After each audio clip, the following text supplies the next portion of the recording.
Bob Mitchell's trembling fingers froze on the door handle, his breath forming white clouds in the brutal Montana air. The German Shepherd collapsed in his front yard, wasn't moving. This wasn't some stray looking for scraps. This was a soldier. Eleanor Chen's coffee mug shattered against her kitchen floor as she witnessed the scene through her window, hot liquid splashing across worn linolens.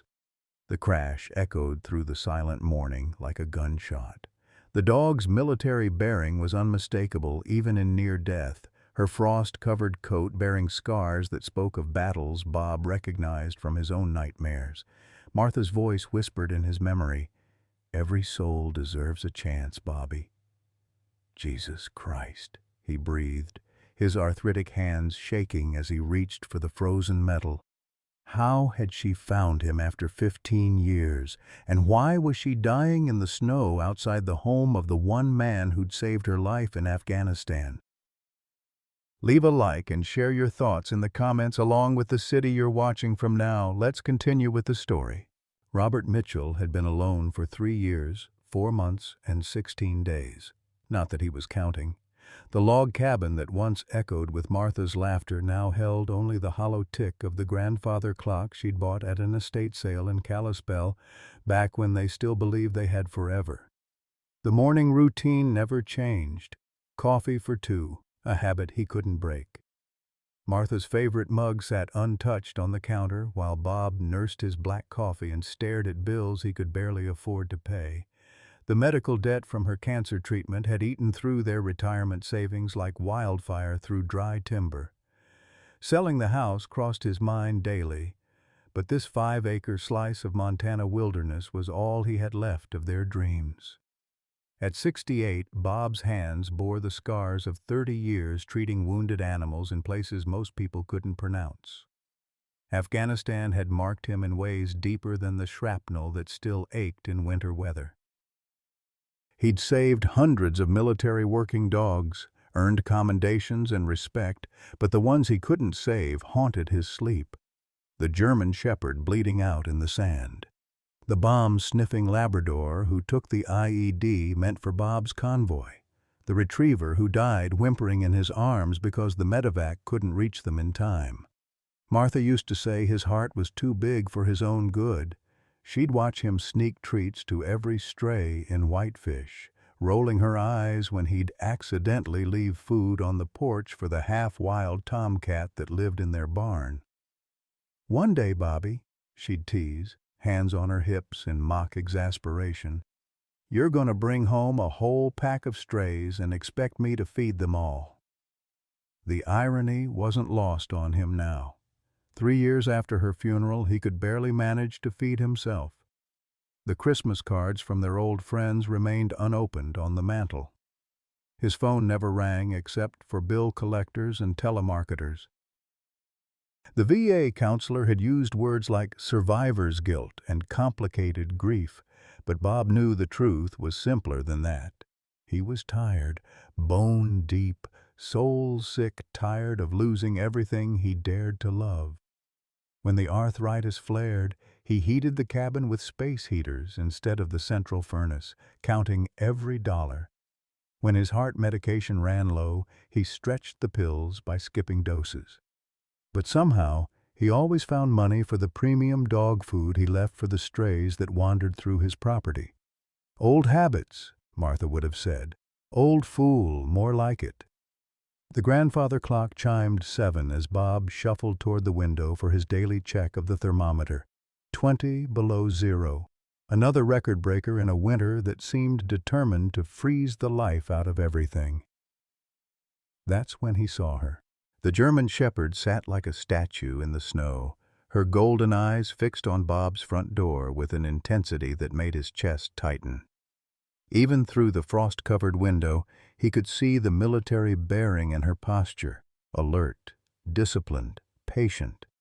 This wasn't some lost pet wandering aimlessly through the Montana wilderness. This was a soldier waiting for orders. Bob's first instinct was to turn away, pretend he hadn't seen her. He'd learned the hard way that caring led to heartbreak, and he'd had enough of both to last several lifetimes.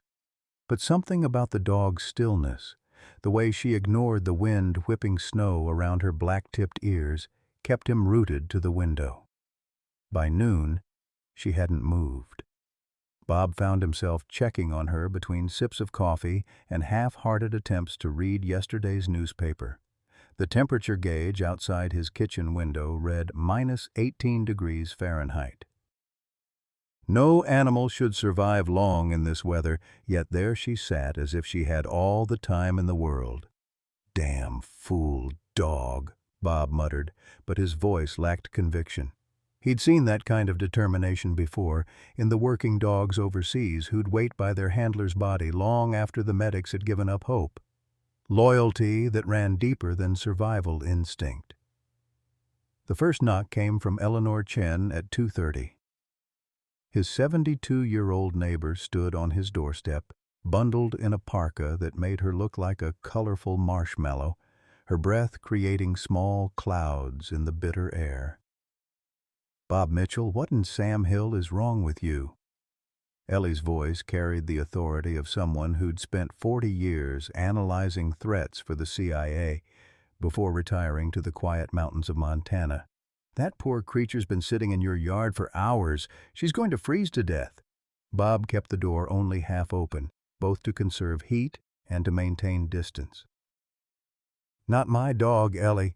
Probably belongs to someone passing through. She'll move on." "Move on?" Ellie's dark eyes flashed with indignation. "In this weather?" "Bob, I've seen how you care for every stray cat and wounded bird in the county. What's different about this one?" That was the question, wasn't it? Bob studied the German Shepherd through the window. Something about her profile, the set of her ears, the way she held her head triggered a memory just out of reach. Like trying to remember a dream after waking. "She's not my responsibility," he said finally, but the words felt hollow even to him. Ellie stepped closer, lowering her voice. "Martha would have had that dog inside with a bowl of soup and a warm blanket within 5 minutes of spotting her." The mention of his wife's name hit like a physical blow. Bob's jaw tightened. "Martha's not here, in case you hadn't noticed." "No, she's not. But you are." Ellie's expression softened. "I know you're hurting, Bob." "We all are. Martha was the heart of this community. But that doesn't mean you get to let yours turn to stone." After Ellie left, Bob tried to ignore the dog. He attempted to read, to organize his pill organizer, to balance his checkbook, anything to avoid looking out the window. But gravity seemed to pull his gaze back to the yard every few minutes. By evening, his resolve cracked. He filled a bowl with kibble and another with lukewarm water, then opened the door just wide enough to set them on the porch. The cold hit him like a slap, stealing his breath and making his arthritic joints scream in protest. The German Shepherd's head turned toward him, the first movement he'd seen from her all day. Her golden eyes met his, and for a moment, Bob felt something shift in his chest. Recognition. Impossible. But there was intelligence in that gaze, a depth that spoke of shared experiences and understood pain. "There," he said gruffly. "That's all you're getting." He retreated inside and watched through the window. The dog approached the bowl slowly, sniffed the food, then sat back down without eating. The water she ignored completely. "What the hell?" Bob whispered. As darkness fell over the Flathead Valley, the dog remained in position. Security lights cast her shadow long across the snow, and Bob found himself unable to sleep. Every hour, he checked the window.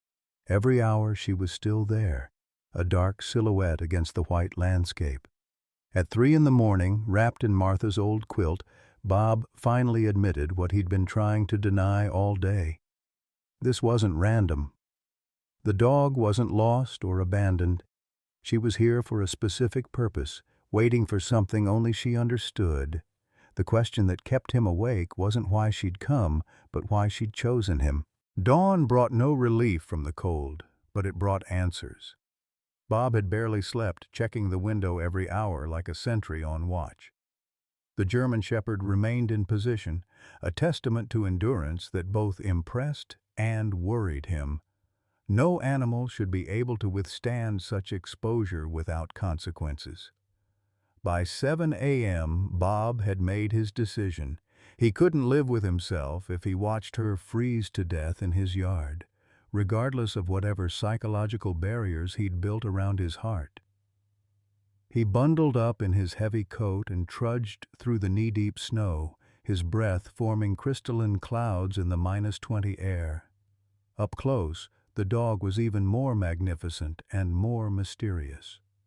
Her thick double coat bore the telltale signs of professional grooming and care, but underneath, Bob's trained veterinary eye caught details that made his pulse quicken. Scars crisscrossed her shoulders and flanks, the kind that came from shrapnel and close combat. Her ears bore the slight notching that military handlers sometimes used for identification. Most telling of all, she wore no collar, but the fur around her neck showed the permanent indentation of one worn for years. "Easy, girl," Bob murmured, extending his hand slowly. The dog's nostrils flared as she caught his scent, and something remarkable happened. Her entire demeanor shifted from stoic patience to recognition. Her tail gave a single, definitive wag. Bob's hands trembled as he ran them along her neck, searching for what his experience told him might be there. His fingers found the small, hard lump beneath the skin at the base of her skull, a microchip, standard procedure for military working dogs. "Son of a bitch," he whispered. An hour later, Bob sat in Dr. Sarah Martinez's veterinary clinic in downtown Whitefish, the German Shepherd lying calmly on the examination table as if she belonged there. Sarah, one of Bob's former students, ran the microchip scanner along the dog's neck with practiced efficiency. "Here we go," Sarah said, squinting at the scanner's display. "Military ID number. Let me pull this up in the database." Her fingers flew across the keyboard, and Bob found himself holding his breath. The silence stretched until Sarah's face went pale. "Bob, you need to see this." On the computer screen, a service record filled with commendations and deployment information. But it was the photograph that made Bob's world tilt on its axis. A younger version of the dog sitting before them, alert and proud in military gear, standing beside a soldier Bob recognized despite the 15 years that had passed. It was himself. The memories crashed back with brutal clarity. Forward. Operating Base Chapman, Afghanistan, 2009. The IED that had torn through the kennel area, killing 4 dogs instantly and leaving 3 others critically wounded. Bob had worked through the night, performing surgery by lamplight while mortars fell around the base. 2 of the dogs hadn't made it, but one, a young German Shepherd named Luna, had survived against impossible odds. "This is Luna," Bob said, his voice barely above a whisper. "I operated on her in Afghanistan. She had internal bleeding, 3 broken ribs, and a ruptured spleen. I wasn't sure she'd make it through the night." Sarah looked between Bob and the dog with amazement. According to this record, she served 4 more tours after her recovery. Explosive detection, patrol work, 1 commendation for saving her unit from an ambush. She was retired 8 months ago and transferred to a private contractor for... Wait, this doesn't make sense. What doesn't make sense? The last entry shows her assigned to Blackwater Security Solutions for specialized breeding programs. But there's a note here about irregular transfer protocols. And look at this. She was reported missing 6 months ago from a facility in Idaho. Bob's stomach clenched. Private military contractors had been known to cut corners when it came to retired working dogs. Some legitimate operations existed, but others? He'd heard rumors over the years about dogs being sold to puppy mills or worse. "She came here for a reason," Bob said, watching Luna's intelligent eyes track their conversation. Dogs don't travel hundreds of miles through winter wilderness without purpose. As if responding to his words, Luna stood and walked to the clinic door, looking back at Bob expectantly. When he didn't immediately follow, she returned and gently took his jacket sleeve in her mouth, tugging toward the exit. "I think she wants to show you something," Sarah observed. The drive through Whitefish's snow-covered streets took on a surreal quality. Luna sat in Bob's passenger seat with the composure of a seasoned traveler, occasionally directing his attention with a soft whine when he needed to turn. They left the town limits and headed north on Highway 93, climbing into the Whitefish Mountains. 20 minutes later, Luna's body language changed. She became agitated, whining and pawing at the window. Bob pulled over at what appeared to be an abandoned logging road, barely visible under the snow. "This is where you want to go?" he asked. Luna was already scratching at the door handle. The road led to a cluster of dilapidated buildings that Bob recognized as the old Peterson Mill, abandoned since the timber industry collapsed in the region. Luna led him past the main structure to a smaller outbuilding, its windows boarded up and its roof sagging under snow load.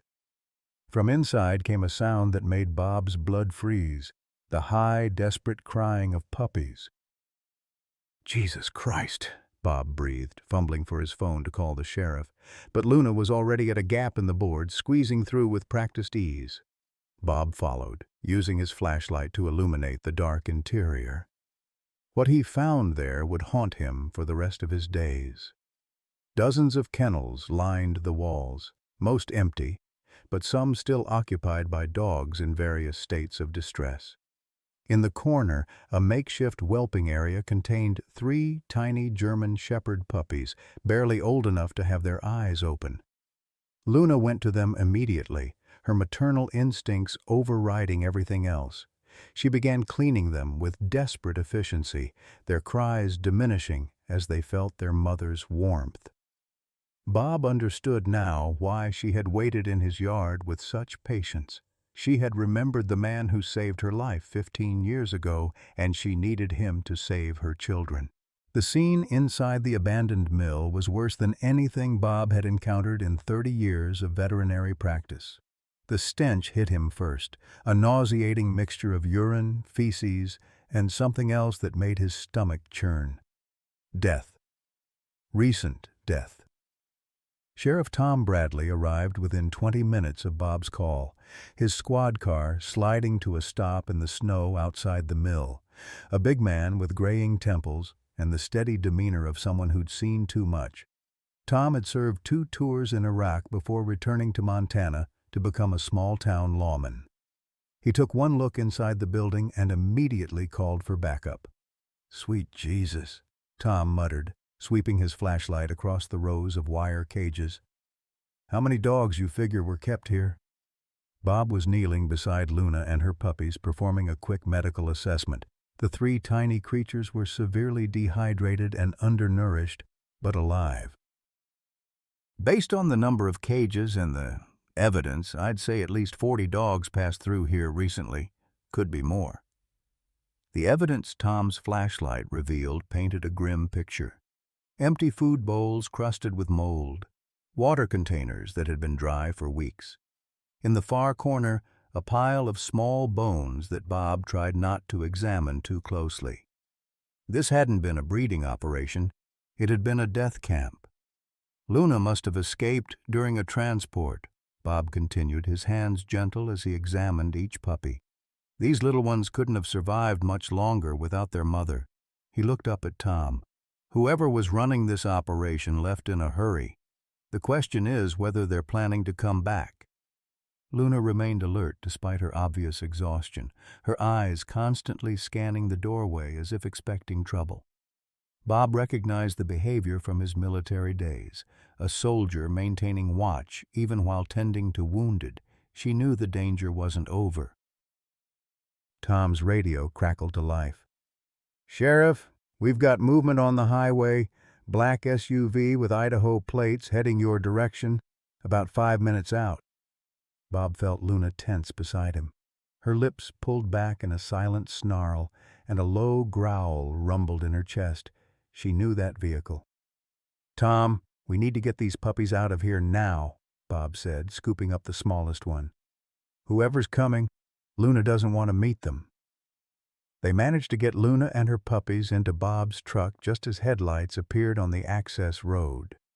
Tom positioned his patrol car to block the entrance while Bob crouched in his cab, trying to keep the puppies warm with his jacket. The man who emerged from the black SUV looked like he could have stepped off a military recruitment poster 20 years ago. Tall, broad-shouldered, with the kind of buzz cut that never went out of style in certain circles.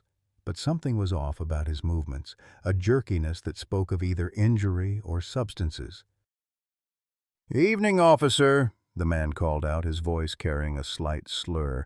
"I'm Marcus Webb, private security contractor. I'm tracking some stolen property that might have ended up in this area." Bob's blood turned to ice. He recognized that name from Luna's service records, her last official handler before the transfer to civilian contractors. Through the windshield, he watched Tom's body language shift into cop mode. "Stolen property?"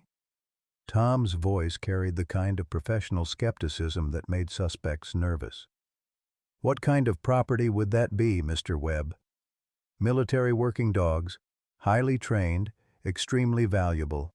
My company specializes in transitioning retired military animals to appropriate civilian roles." Webb pulled out a folder of documents, but his hands shook slightly as he handed them over.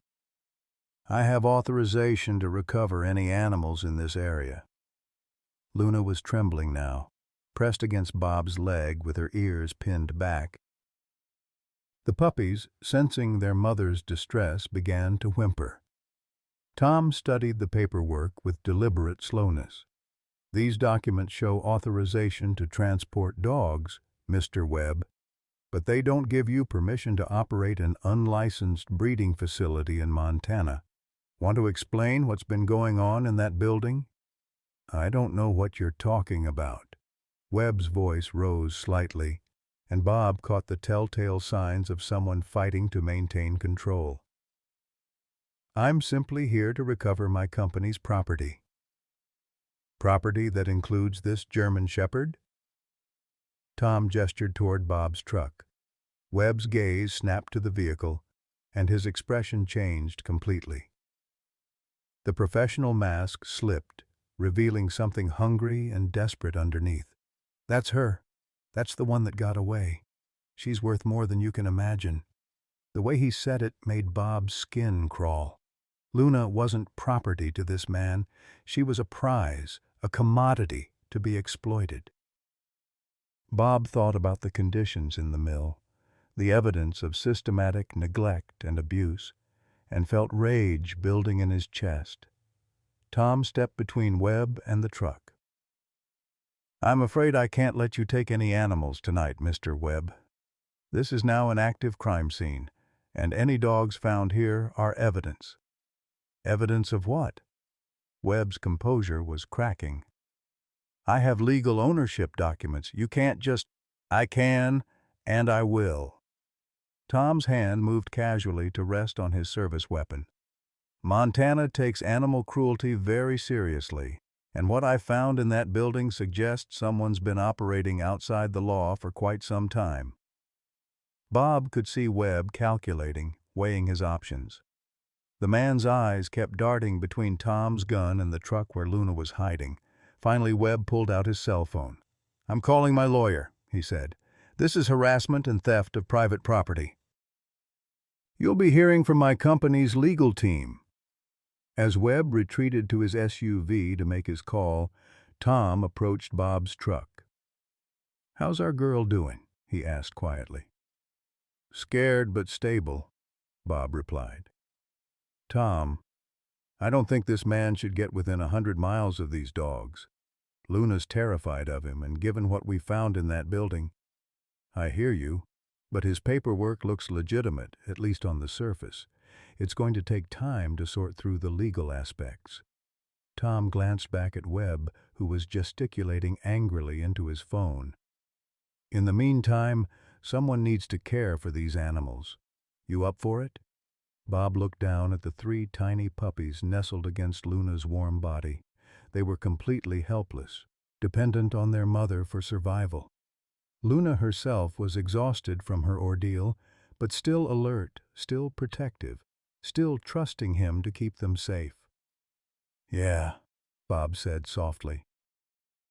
"I'm up for it." But as they prepared to leave the mill, Bob caught Webb watching them through his windshield. The man's expression wasn't one of legal frustration or professional disappointment. It was the look of someone who'd lost something valuable and would do whatever it took to get it back. Luna pressed closer to Bob's leg, and he understood that this confrontation was far from over. Webb wasn't going to give up easily, and whatever his true intentions were for Luna and her puppies, Bob was certain they had nothing to do with the animals' welfare. The drive back to his cabin felt like a retreat from a battlefield. In his rearview mirror, Bob could see the headlights of Webb's SUV following at a distance, and he knew that bringing Luna home had just painted a target on both their backs. The next 48 hours passed in a blur of sleepless nights and constant vigilance. Bob had converted his basement into a makeshift veterinary clinic, setting up heat lamps and clean bedding for Luna and her puppies. The little ones were responding well to round-the-clock feeding, but Luna herself remained on edge, pacing the perimeter of their makeshift den with military precision. Bob understood her restlessness. Webb's black SUV had been spotted twice on the main road past his property, always maintaining just enough distance to avoid accusations of harassment, but close enough to send a clear message. The man was watching, waiting for an opportunity. On the second night, Eleanor Chen appeared at Bob's door, carrying a thermos of coffee and a grim expression. Her CIA background had kicked into high gear, and she'd spent the day making phone calls to contacts Bob didn't know she still had. "Marcus Webb isn't who he claims to be," she announced without preamble, settling into Martha's old rocking chair while Bob checked on the puppies. "Real Marcus Webb died in a car accident in Nevada 3 years ago. Our friend out there is using stolen identity papers." Bob's hands stilled on the thermometer he was using to monitor the smallest puppy's temperature. "Who is he really?" David Kellner, formerly Sergeant David Kellner, dishonorably discharged from the Army in 2018 for animal abuse and conduct unbecoming, court-martialed after multiple incidents involving military working dogs under his care. Ellie's voice carried the clinical tone she'd once used to brief senators on national security threats. After his discharge, he disappeared for 2 years, then surfaced in Idaho running what appeared to be a legitimate dog training facility. Appeared to be? The Idaho facility was shut down 6 months ago after an undercover investigation revealed connections to illegal dogfighting rings. Multiple animals were found in conditions similar to what you described at the mill. Ellie leaned forward, her expression grave. "Bob, this man isn't just running a puppy mill. He's conditioning retired military dogs for combat sport. Their training makes them valuable in the underground fighting circuit." The implications hit Bob like a physical blow. Luna's intelligence, her loyalty, her conditioning to obey commands and fight to protect, all of it would make her a prized commodity in the brutal world of illegal dogfighting. The thought of her in a pit, forced to fight for the entertainment of gamblers, made his stomach turn. "There's more," Ellie continued. "Kellner has a history of severe head trauma from an IED explosion in Afghanistan. Medical records show traumatic brain injury that affected his impulse control and empathy responses. He's not just criminal, he's dangerous." As if summoned by their conversation, headlights swept across Bob's front windows. The black SUV was back, this time pulling into his driveway. Bob felt Luna tense beside him, her body going rigid with recognition and fear. The man who approached Bob's door was different from the controlled professional who'd spoken with Sheriff Bradley. Kellner's movements were erratic, his clothes disheveled, and his eyes held the glassy sheen of someone who'd been drinking or worse. "I know she's in there," Kellner called through the door, his voice slurred but carrying an undertone of violence. "You can't keep what belongs to me. I have legal rights." Bob kept his voice steady despite the adrenaline coursing through his system. "It's late, Mr. Webb. You should go home and sleep it off." "Don't you dare patronize me, old man." Kellner's fist pounded against the door, making the frame shake. "I know who you are. Bob Mitchell, the great dog savior? Well, you didn't save them all, did you? How many died because you weren't good enough? How many dogs came home in body bags because you failed?" The words hit their target with surgical precision. Bob's hands began to shake as memories flooded back. Every dog he'd lost, every surgery that went wrong, every time his best efforts weren't enough. The ghosts that had haunted him for 15 years suddenly felt very present. Luna moved to stand between Bob and the door, her hackles raised and a low growl rumbling in her chest. Even in her weakened state, her protective instincts remained intact. "That's it, girl." Kellner's voice turned mockingly sweet. "You remember your training. You remember what you were made for. Fighting. Killing. That's what you're good at, isn't it? Not playing house with some washed-up vet who couldn't even save his own wife." The mention of Martha shattered Bob's remaining composure. He yanked the door open, ready to face Kellner with his bare hands, but Luna was faster. She lunged forward, placing herself between Bob and the intruder, her teeth bared in a display of controlled aggression that spoke of professional training. Kellner stumbled backward, his mask of bravado slipping to reveal genuine fear. "See? She's dangerous. A weapon. You can't keep her locked up in your little fantasy world. Get off my property," Bob said, his voice deadly quiet. "Now. This isn't over." Kellner backed toward his vehicle, but his eyes never left Luna. "I know where you live. I know your routines, and I know that dog is worth more than your pathetic pension could ever cover. When I take her back, maybe I'll let you watch what she becomes." After Kellner drove away, Bob found himself shaking uncontrollably. The confrontation had stripped away 15 years of careful emotional barriers, leaving him raw and exposed. Luna pressed against his legs, offering wordless comfort while Ellie guided him to a chair. "He's going to come back," Bob said finally, "and next time he won't be asking nicely." Ellie was already on her phone, speaking in rapid, coded phrases that Bob recognized as intelligence community shorthand. When she hung up, her expression was grim but determined. "I've called in some favors, real law enforcement, people who understand the scope of what we're dealing with, but it's going to take time, and Kellner knows that. He's going to make his move soon." Bob looked down at Luna's puppies, tiny and helpless in their nest of blankets. In 48 hours, they'd become his responsibility, his purpose, his reason for pushing through the darkness that had consumed him since Martha's death. The thought of losing them to Kellner's twisted schemes was unbearable. "I won't let him take them," Bob said quietly. "I don't care what it costs me." Ellie studied his face, seeing something there that made her nod approvingly. "Martha would be proud of you, Bob. You're finally fighting for something again." That night, Bob didn't even attempt to sleep. He sat in his rocking chair with a loaded shotgun across his knees, watching the windows and listening for the sound of approaching vehicles. Luna remained alert beside him, her military training evident in the way she systematically checked each possible entry point before settling into a defensive position.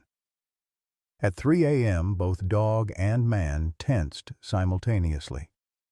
Car doors closing quietly in the distance. Footsteps crunching through snow. The careful, practiced movements of someone approaching with stealth. Kellner was done playing games. He was coming for what he believed was his, and Bob realized that everything, Luna's freedom, her puppy's lives, and perhaps his own, would be decided in the next few hours. Luna moved to the basement door, positioning herself as the last line of defense between the approaching threat and her vulnerable offspring. Bob chambered around in his shotgun and prepared to discover exactly how far he was willing to go to protect the family he'd never expected to have. The heart attack hit Bob like a sledgehammer to the chest as Kellner's boot connected with his front door. The crushing pain radiated down his left arm while his vision blurred at the edges, but he forced himself to stay upright, gripping the shotgun with trembling hands. "I can hear you breathing in there, old man," Kellner's voice carried through the splintered wood. "Just give me the dog and nobody gets hurt. This doesn't have to end badly." Luna positioned herself at the top of the basement stairs, her body a living barrier between the threat and her puppies below. Bob could hear the tiny whimpers of the newborns, completely dependent on their mother's protection and his failing strength. The second blow to the door sent it crashing inward. Kellner stood silhouetted in the doorway, no longer bothering to hide his intentions. In his hand, he carried a tranquilizer gun and a heavy leash with a shock collar attached. "There's my girl," Kellner said, his voice taking on that mockingly sweet tone that made Bob's skin crawl. "Did you miss me, Luna? Did you miss our training sessions?" Luna's response was a growl that seemed to come from the depths of hell itself. Bob had never heard such a sound from any animal. It was the voice of controlled violence, of a warrior recognizing an enemy. "That's what I like to hear," Kellner laughed, raising the tranquilizer gun. "Still got that fight in you. The customers are going to love watching you in the pit." Bob's finger found the shotgun's trigger as another wave of chest pain nearly dropped him to his knees. "You're not taking her anywhere," he gasped. "Old man, you can barely stand. What are you going to do, bore me to death with stories about the good old days?" The taunt hit its mark, but it also triggered something Bob hadn't felt in years, pure, righteous anger. This wasn't about his failures anymore, or his guilt over the dogs he couldn't save. This was about protecting something innocent, something that had chosen to trust him with its most precious possessions. "You want to know what I did in Afghanistan?" Bob's voice grew steadier despite the pain. "I kept soldiers alive, four-legged and two-legged, and I'll be damned if I let some brain-damaged psychopath hurt any creature under my protection." Kellner's face twisted with rage. "Brain-damaged? You sanctimonious bastard! You think you're better than me? At least I'm honest about what these animals are for. They're weapons, nothing more." "Luna's not a weapon," Bob said quietly. "She's a mother." Something in his tone must have reached Luna, because she glanced back at him for just a moment, long enough for Bob to see the intelligence and trust in her golden eyes. She understood that he would protect her babies, even if it cost him everything. Kellner raised the tranquilizer gun, but Luna was already moving. 15 years of military training exploded into action as she launched herself across the living room. The tranquilizer dart went wide, embedding in the wall as Luna's 90 pounds of controlled fury collided with Kellner's chest. Both dog and man went down hard, Kellner's head striking the door frame with a sickening crack. Luna had him pinned, her jaws locked around his wrist, not crushing, but holding with the precise pressure of a professional who knew exactly how much force to apply. Bob struggled to his feet, the shotgun trained on the writhing pair. "Luna, hold," he commanded, and was amazed when she immediately responded to the military command, adjusting her grip but maintaining control. Kellner was screaming now, a mixture of pain and rage and something that might have been fear. "Get her off me! She's going to kill me!" "She could have killed you already," Bob replied, reaching for his phone to call 911. "But Luna's better than that. She's better than both of us." When Sheriff Bradley arrived 10 minutes later with backup and an ambulance, he found a scene that would be talked about in Whitefish for years to come. Kellner was unconscious from blood loss and head trauma, while Luna maintained her vigil over him with professional detachment. Bob was slumped in his rocking chair, gray-faced but conscious, one hand on his chest and the other still gripping his shotgun. "Jesus, Bob," Tom breathed, taking in the destruction. "What happened here?" "Home invasion," Bob managed. Luna defended her territory. As the paramedics loaded both Bob and Kellner into separate ambulances, Luna refused to leave Bob's side. Even when Eleanor arrived to care for the puppies, Luna's attention remained fixed on the man who had stood between her family and danger. In the ambulance, as the nitroglycerin began to ease the crushing pain in his chest, Bob looked into Luna's worried eyes and realized something profound. For the first time in 3 years, he had something worth fighting for again. And despite the heart attack, despite the trauma of the night, he felt more alive than he had since Martha's death. The intensive care unit at Kalispell Regional Medical Center hummed with the quiet efficiency of life-sustaining machinery. Bob lay connected to monitors that beeped steadily, tracking the rhythm of a heart that had nearly given out under the strain of protecting what he loved. Through the window, he could see Luna lying in the snow outside the hospital entrance, refusing to move despite the efforts of animal control officers and concerned staff.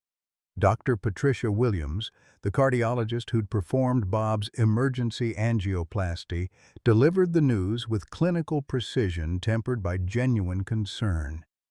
"Mr. Mitchell, you've suffered a significant myocardial infarction. We were able to clear the blockage and restore blood flow, but the damage to your heart muscle is extensive. You're going to need time to heal, and your activity will be severely restricted for months." "How long?" Bob asked, his voice hoarse from the breathing tube they'd removed that morning. 6 months minimum before you can resume anything approaching normal activity. No lifting, no stress, no excitement. Your heart simply can't handle it." Dr. Williams glanced at the chart. "At your age, with this level of damage, another attack could be fatal." The words hit Bob harder than the heart attack itself. 6 months meant Luna and her puppies would be in limbo, dependent on others for care, while legal battles determined their fate. It meant Kellner's lawyers, and Bob had no doubt the man would survive his injuries and continue his fight, would have time to build their case for reclaiming what they considered valuable property. Eleanor appeared in the doorway, her face drawn with exhaustion from 48 hours of caring for 3 newborn puppies. "How are you feeling, Bob?" "Like I've been hit by a truck." Bob struggled to sit up, wincing at the pain in his chest. "How are they?" "The puppies?" "Thriving, thanks to the formula and feeding schedule you set up." "But Luna?" Ellie's voice trailed off as she glanced toward the window. "She hasn't eaten since they brought you here. She won't leave the hospital grounds." Bob closed his eyes, feeling the weight of responsibility settle over him like a physical burden. Luna was waiting for him, just as she'd waited in his yard 3 days ago. But this time, he might not be able to answer her call. "There's something else," Ellie continued, her voice dropping to a whisper. "Kellner's awake. His lawyers are already claiming he was defending himself against a vicious animal attack. They're pushing for Luna to be classified as dangerous and destroyed." The monitor beside Bob's bed began beeping faster as his heart rate spiked. A nurse appeared immediately, checking his vitals with practiced efficiency. "Mr. Mitchell, you need to stay calm," the nurse warned. "Any emotional stress could trigger another episode." But Bob couldn't stay calm, not when Luna's life hung in the balance. Not when the system seemed designed to protect men like Kellner while punishing the innocent creatures they exploited. That evening, Sheriff Bradley arrived with news that made Bob's blood pressure spike, despite the medications flowing through his IV. "I'm sorry, Bob, but the judge has issued a temporary restraining order." Luna has to be removed from the hospital grounds and placed in quarantine pending a hearing about her status. Quarantine where? Bob demanded. County Animal Control. It's not ideal, but it's the only facility equipped to handle potentially dangerous animals. Bob had seen the county facility: concrete kennels, minimal human contact, and an atmosphere of despair that broke even the strongest spirits. The thought of Luna, a dog who'd served her country with honor, being caged like a common criminal was unbearable. Tom, you know as well as I do that Luna was protecting her territory and her young. Any mother would have done the same. I know that, and you know that, but Kellner's team is painting a different picture. They're claiming Luna was trained as a weapon, that she's inherently dangerous due to her military conditioning. Tom's expression was grim. Without you there to testify to her character, and with your medical condition making court appearances impossible, the unspoken implication hung in the air. Luna's fate would be decided without Bob's voice to defend her, just as Kellner had planned all along. That night, Bob lay staring at the ceiling, listening to the steady beep of his heart monitor, and feeling more helpless than he had since Martha's diagnosis. Outside his window, Luna maintained her vigil in the parking lot, a dark silhouette against the snow-covered landscape. At 2 in the morning, Eleanor arrived with an expression Bob had never seen before, the look of someone who'd decided to break rules for a higher cause. "I'm getting you out of here," she announced quietly, checking the hallway before closing the door. "Ellie, what are you talking about? The doctor said you need rest and low stress. What you don't need is to lie here helplessly while lawyers destroy Luna's life." She began disconnecting his non-essential monitors with the efficiency of someone who'd clearly researched the process. "Martha left you more than just bills, Bob. She left you a trust fund managed through a law firm in Missoula, money specifically designated for animal rescue." Bob stared at her in shock. "What trust fund?" "Martha never mentioned, because she knew you'd argue. She knew you'd say the money should go to cancer research or something equally noble. But Martha understood something you're just starting to learn. Sometimes the most important fights are the ones that seem small to everyone else." Eleanor produced a folder of legal documents that made Bob's head spin. Martha had been quietly organizing for years, setting up contingencies for the kind of situation they now faced: legal representation, emergency funds, even contacts within the military working dog community who could testify to Luna's character. "She knew this day would come?" Bob asked, overwhelmed by the scope of his late wife's preparations. "Martha knew you, Bob. She knew that eventually something would come along that would make you want to fight again. She just wanted to make sure you'd have the resources to win." As Eleanor helped him into street clothes, Bob felt something shifting in his chest. Not physical pain, but the breaking open of emotional barriers he'd built over 3 years of grief. Martha hadn't just left him money. She'd left him permission to love again, to risk again, to be the man she'd married instead of the broken widower he'd become. "What about the doctors? They'll call the police when they find me gone." "Let me worry about that. I may be retired, but I still have friends in useful places." Eleanor's smile carried echoes of the intelligence operative she'd once been. "Besides, who's going to arrest a sick old man for wanting to help his dog?" They made it to the parking lot without incident, where Luna waited with the patience of a soldier on sentry duty. When she saw Bob emerge from the hospital, her entire body trembled with relief and joy, but she maintained her discipline until he called her name. The reunion was wordless but profound. Luna pressed against Bob's legs with gentle insistence, offering support while accepting his hand on her head. In that moment, both dog and man understood that whatever came next, they would face it together. As Eleanor drove them through the snowy Montana night toward an uncertain future, Bob realized that his heart attack hadn't been the end of his story. It had been the beginning of a new chapter. one where he fought not just for his own healing, but for the family he'd found in the most unexpected place. Behind them, the hospital grew smaller in the distance, but ahead lay a battle that would test everything Bob thought he knew about justice, loyalty, and the power of love to overcome even the most entrenched systems of exploitation. Luna rode beside him in silence, her golden eyes reflecting the dashboard lights, and Bob knew that whatever the cost, he would not let her down again. 6 months later, the spring thaw had transformed the Montana landscape from a frozen wasteland into a canvas of green meadows and wild flowers. Bob stood on his front porch watching Luna supervise her 3 puppies as they explored their new playground, a fenced acre that had once been Martha's vegetable garden. The legal battle had been brutal but decisive. Martha's trust fund had provided not just financial resources, but connections to a network of military working dog advocates Bob never knew existed.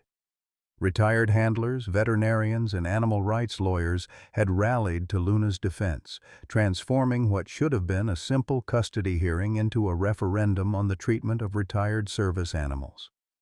Kellner's conviction on multiple charges of animal cruelty and fraud had sealed Luna's freedom, but the victory felt hollow when Bob considered the dozens of other dogs who hadn't been as fortunate.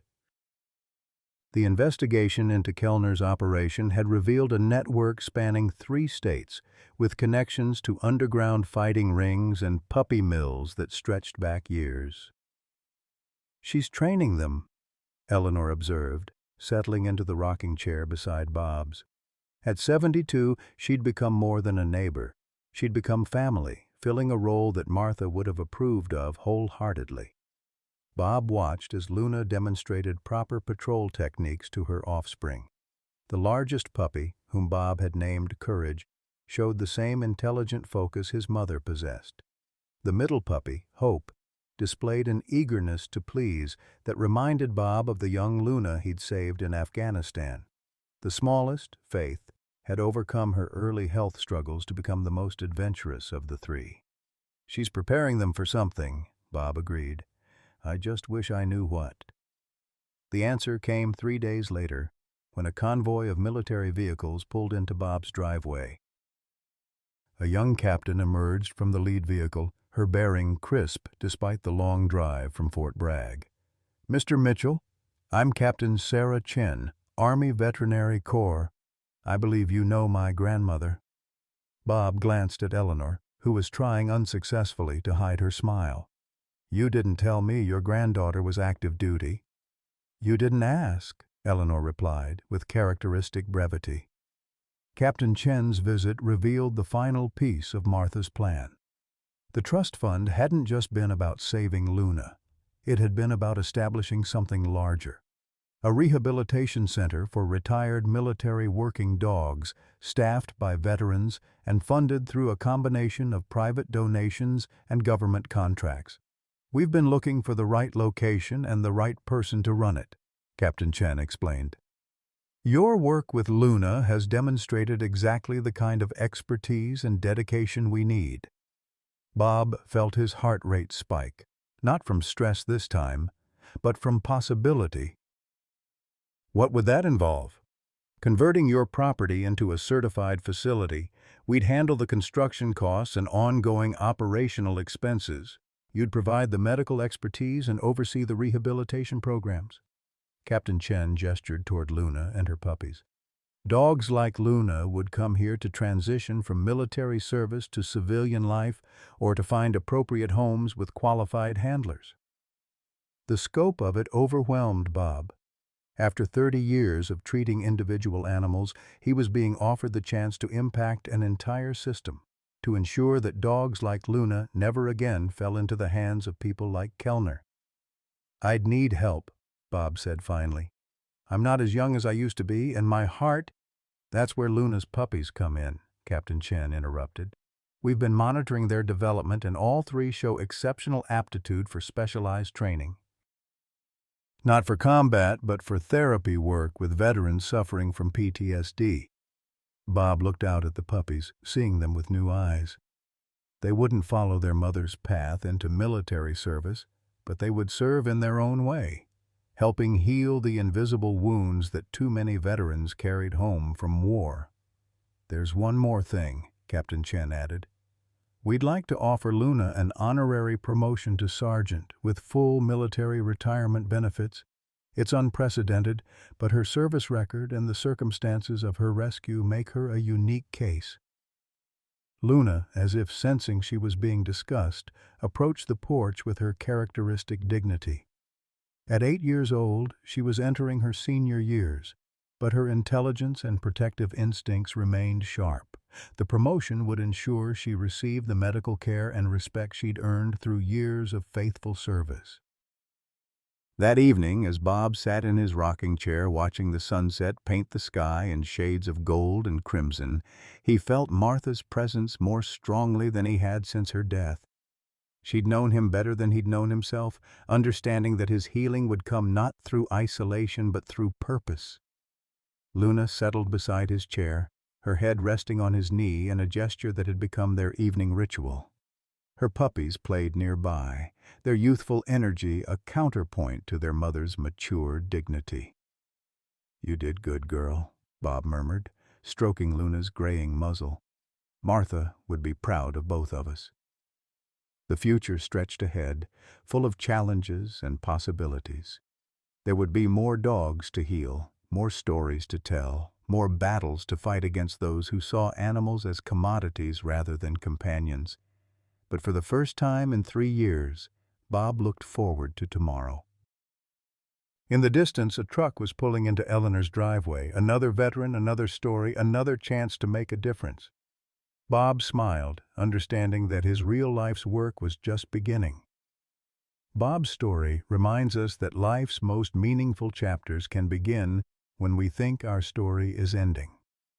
At 68, after losing Martha and withdrawing from the world, Bob discovered that opening his heart to Luna didn't just save her, it saved him too. The loyalty between a man and his dog transcended 15 years and continents, proving that the bonds we forge through service and sacrifice never truly break. Bob's transformation from isolated widower to purposeful healer shows us that it's never too late to find new meaning, new family, and new reasons to fight for what matters.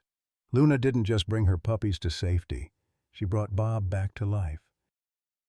Their story demonstrates that sometimes the greatest gifts come disguised as responsibilities, and that healing happens not through hiding from pain, but through choosing to love again despite the risk. In a world that often discards the elderly and forgotten, Bob and Luna remind us that wisdom, experience, and faithful hearts still have immeasurable value. Every veteran, every senior, every person who feels forgotten has the potential to become someone's hero, just like Bob became Luna's. Have you ever experienced an unexpected bond with an animal that changed your life? What would you risk to protect something you love, even if others couldn't understand its value? Share your story in the comments below.